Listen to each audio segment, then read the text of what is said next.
Mặc dù học tiếng Anh cần sự chăm chỉ và chịu khó, nhưng không phải bạn cứ học suốt cả ngày sẽ tốt đâu nhé. Một ngày có 24 giờ và thời gian học tiếng Anh tốt nhất trong ngày sẽ đem lại hiệu quả cao là gì? Nên học tiếng Anh giờ nào tốt nhất để mặc dù học ít nhưng vẫn được nhiều? Tôi sẽ mách bạn những khung giờ vàng để học tiếng Anh và ngay dưới đây.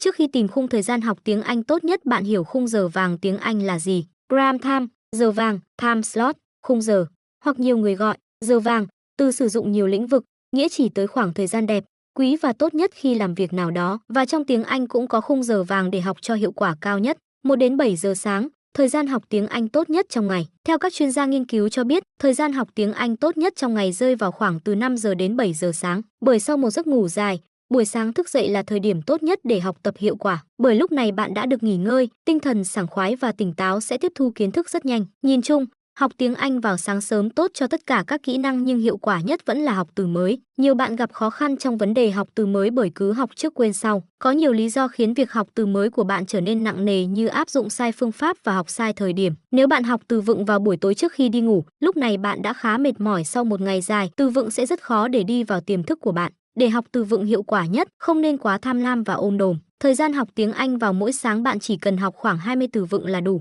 Bạn cố nhồi nhét nhiều từ vựng sẽ chỉ nhớ được lúc đấy và quên rất nhanh sau đó. Trước mỗi từ mới, hãy đặt nó trong một ngữ cảnh cụ thể. Điều này sẽ giúp bạn nhớ từ vựng tốt hơn thay vì chỉ học chay từ mới riêng lẻ bằng cách viết đi viết lại từ mới đó trên giấy. Chẳng hạn, khi học từ supermarket, bạn có thể ghép vào ngữ cảnh như I went to the supermarket yesterday. Hãy lặp đi lặp lại việc đọc, viết, ghép từ vựng đó thường xuyên kết hợp khung thời gian học tiếng Anh hợp lý, chắc chắn bạn sẽ học từ vựng rất hiệu quả. 2. 12 giờ đến 13 giờ.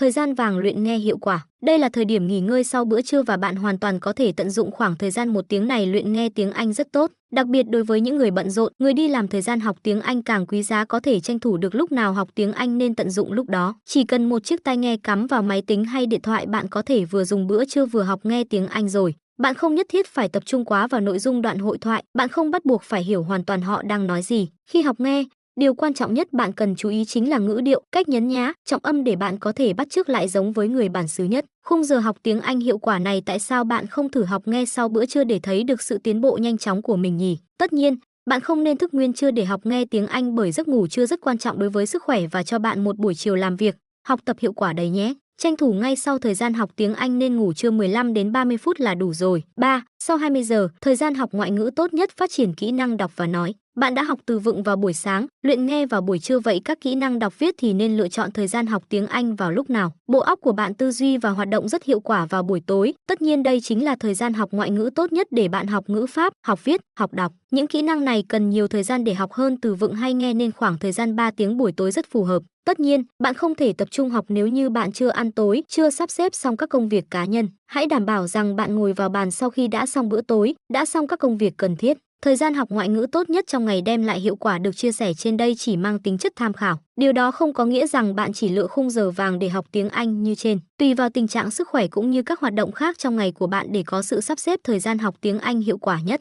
Trên đây là những chia sẻ về thời gian học tiếng Anh tốt nhất trong ngày cho các bạn. Sau khi có khung thời gian học tiếng Anh tốt, bạn nên cân nhắc bản thân nên học tiếng Anh bao nhiêu giờ một ngày để đảm bảo lượng kiến thức và tránh nhàm chán khi học nhé. Nếu thấy video bổ ích, rất mong bạn ủng hộ bằng cách like, đăng ký kênh và bật thông báo.